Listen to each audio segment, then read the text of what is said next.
Yesterday, Jasmine Crockett doubled down on her unhinged behavior. This prompted the Attorney General Pam Bondi to demand an apology. If you haven't seen it for yourself, take a look. You know, after she said that about Elon, she said, well, I didn't mean violence, but however, your words have consequences. And what happened after she said that about Elon Musk, she's a Texan in her own home state.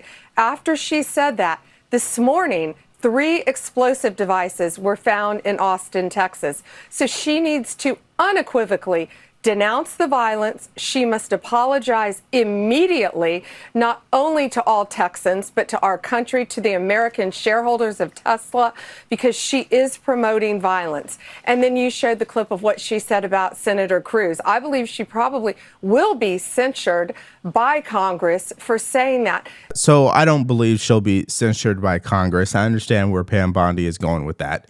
And you guys already know where I stand with the Attorney General, okay? I just want action. All right. Stop giving Jasmine Crockett so much attention. All right. Now, you guys know you've seen her quite a few times in my videos because we're talking about the news. Right. And we are giving you our common sense take on it. But that doesn't mean people like the Attorney General needs to be wasting her time talking about someone like that. I mean, who is Jasmine Crockett exactly? A low level representative in the House of Congress? I mean, come on, people. Let's focus on higher priorities. You know, people don't learn. She's using her public persona, her public platform to increase her followers, to increase her significance, and she is threatening lives, safety. You know, when she did this at Tesla, Sean, people's lives are in danger. This is America. We're in a free country, and she's yet encouraging this violence in our country. Think of all the lives that could have been jeopardized in Texas just today by her words and what she's done. But she didn't stop with that. She continued on with Senator Cruz. She has to apologize immediately and denounce the violence. Finding 3 bombs at Tesla dealerships in Austin, Texas. You should be seeing every single Democrat come out and condemn that immediately. And it's just unfortunate we're not seeing that. In fact, what we're seeing is congressmen trying to make excuses and spin why Jasmine Crockett has been speaking the way that she's been speaking. Take a look at this. Very briefly, sir, your Democratic colleague, Congresswoman Jasmine Crockett, said, quote, all I want for my birthday is for Elon to be taken down, referring to Elon Musk. The Attorney General connected those comments to attacks on Tesla, and she says, quote, of Crockett, she needs to tread very carefully. Is that a threat? It sounds like it is, and they're certainly making those kinds of threats against Democrats all over the place. I mean, what's so interesting is how extremely literal-minded they can get when Democrats are using common metaphorical parlance to talk about political struggle. But when Donald Trump says, you got to go and fight, and you got to fight like hell, where you won't have a country anymore, to a mob of tens of thousands of people that he summoned and directs them over to the Capitol, they think that that's purely abstract and metaphorical language. So I could take it a little bit more seriously if they used one standard for adjudicating political rhetoric. Now, according to the logic of Democrats, they would call that saying washing, right? That's him trying to clean up her comments and spin it in a way where, you know what, he's not actually holding her accountable, especially during a time where it's their base that are now planting bombs at Tesla dealerships. Now, if you don't believe me, it's getting this crazy. Here is the report on that. Take a look. This new Tesla task force announced hours after police called the bomb squad to a Tesla showroom in Austin, Texas on Monday. Police said they found several incendiary devices meant to start a fire. No one was hurt or arrested, but that showroom, one of nearly 90 Tesla showrooms in at least 10 states, vandalized in recent weeks. Several people are facing federal charges. President Trump on Monday continued to describe these violent acts as domestic terrorism. But I think they're going to suffer very grave consequences because they're really terrorists when you think about it. They're terrorists at a high level. All right. Well, number one, we know Jasmine Crockett will not apologize. So I guess, don't hold your breath there, Pam Bondi. Secondly, this situation's getting really crazy. It only takes someone to truly get hurt or lose their life, and then Democrats will actually talk about it and start condemning it with some real seriousness, of course. And that is also the media. MSNBC is not covering this whatsoever. All right. And that's why Pam Bondi needs to make an example of the people they've been arrested, really put them on blast. Now, here is Jasmine Crockett also doing what she does best, which is continuing to double down and deliver more unhinged takes. So let's get into the drama. Number one, I only found out yesterday that the Attorney General for the United States decided she wanted to come for me when it was clear that in the message that I delivered to all of those that are absolutely feeling like they want to raise their voices and make sure that they exercise their First Amendment rights.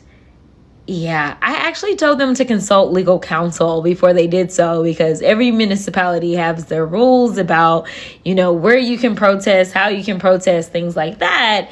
And it's perfectly allowable to do. But this is something that I've done for a very long time, is advise people on how to protest, how to engage in exercising their constitutional rights and evade any type of issues. So the idea that someone would try to threaten me with criminal prosecution is really telling us a lot about where this country has decided it wants to go. So yeah, if we're talking about priorities, she's not at the top of the list to be criminally prosecuted. Everybody knows that. Let's find those people who are, one, funding this terrorism on our own soil, and two, the people participating in this level of terrorism. So I think that's definitely at the top of the priority list. Now, before we get to the second story about President Trump and the DOJ invoking the State Secrets Act, in other words, they're telling the judge to stick it, I want you to do us a favor. If you're getting value from this video, please like, share, and subscribe. If you do want to support this channel further, go to the links in the description below, shop our merch store, or you could buy us a cup of coffee. Here is an explanation on what the DOJ is doing by invoking the State's Secret Act. Take a look. They're saying is they're using the United States versus Reynolds in 1953, which is the state's Secret Privilege Act. And essentially what they're saying is, if we were to tell you, then we're going to show you how we gather the intelligence. So when you got federal agents that are in chat rooms or undercover with Trinidad and other foreign terrorists or cartels, if we turn that into court, then the defense, which work for these people, are going to turn it over to the enemies. And so you're going to put our officers as well as our intelligence gathering at way. And so essentially, there is nothing the judge can do right now. It's going to go to the Supreme Court. Yeah, so everybody knows this is going to the Supreme Court, and we'll get the final verdict on this entire debate. And that's why when you have these rogue judges, which I'll link to the end of this video that you should watch, making these crazy comments, such as comparing what President Trump was doing by deporting these TDA gang members to Nazis. And when that comment came out yesterday, we actually thought the judge was referencing the Holocaust. Well, apparently that's not what the judge was referencing. I'm going to allow CNN to kind of explain what the judge actually meant. The Nazi comparison that the judge made today, was listening to the oral argument. The point the judge was making is the last time we as a country used this Alien Enemies Act was during and after actually World War II, where Germans who were suspected of being Nazi sympathizers were given a hearing before they were loaded onto planes, before they were deported. And that was really the key question at today's oral argument. What process, if any, are these people, in this case, the Venezuelan gang members, entitled to before they're shipped out? And the thing that I found was interesting is the Trump administration lawyer even said they are entitled to some due process. It's through this thing called habeas. It's not the greatest form of due process, but the Trump administration is on record now saying they are entitled to some form of due process. Ultimately, I'm not a legal scholar here, and I'm sure the Supreme Court will define if there was enough due process here or not. But that's not even really the issue here or the controversial take. It's what these progressive and liberal hacks are continuing to do on this subject. They're not debating the merits like I was just talking about. They're calling what President Trump is doing inhumane. This could have been solved in a regular immigration process where we would have seen, hey, you're a member of a gang, you can't come in. Right. Hey, you're not a member of a gang, you're welcome to come in. Tiffany? I don't think that is how it goes. And if we want to keep talking about the Joe Biden yes. administration, then we can rewind time. But the fact of the matter is, when Donald Trump was in office the first time, he was a champion of separating families. And as a result of that, John, I just want to say over 1,300 children remain lost. I do not trust this administration. We're talking about the Alien Enemies Act here. We're talking about using this wartime powers to extract what they call gang members. But there is still a human rights issue. And the way that these people are treated is completely inhumane. And the fact of the matter is, if these were white babies being stripped from their families, if these were white men with families, there would be a whole different level of humanity extended to them. And I don't see that happening. The way these people are treated is absolutely criminal. Yeah. All right. Well, number one, she claims that President Trump was the champion of separating families. She gave the number 1,300. Now, let's just use her logic against her. 1,300 versus 300,000. Do you really want to play that game? That's the first thing. Secondly, stop using race. This has nothing to do about race. This has everything to do with America's safety and sovereign. When the last president opened up the border, he allowed a mass invasion. Part of that invasion are people who don't care about our safety. They're looking to wreak havoc here. So we got to get them out of here. And let's not forget about the 63% of Americans who has been demanding President Trump to solve this issue and get him out. Now, here's what Scott Jennings had to say in response. I mean, obviously, there's a huge dispute between the executive branch and the judiciary over who's got what authority to do what here. I think the Trump administration has an argument to make. It's not going to be sorted out at the district or even Court of Appeals level. At some juncture, because it is a serious separation of powers issue, the Supreme Court has to step in. By the way, you invoked the word inhumane. I would just point out that I don't think Jessica Nungare or Laken Riley or any other victims of some of these illegal immigrants and gang members, they weren't treated very humanely. And I think what Trump is responding to is an outcry from the American people to solve this issue, to get the criminals out.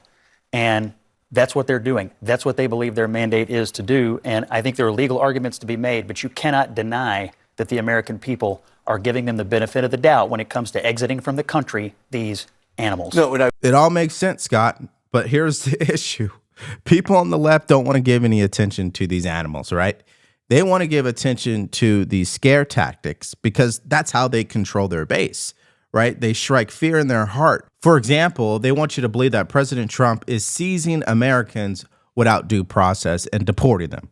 Keyword, American citizens. Take a look. I'm concerned about how they are conducting their immigration deportation policies, seizing of American citizens without due process. While we know that many of these people may not be American citizens, they are immigrants, whether they are here illegally or through the process, we rely on our rule of law to ensure that every individual is afforded whatever the law has given them the rights to.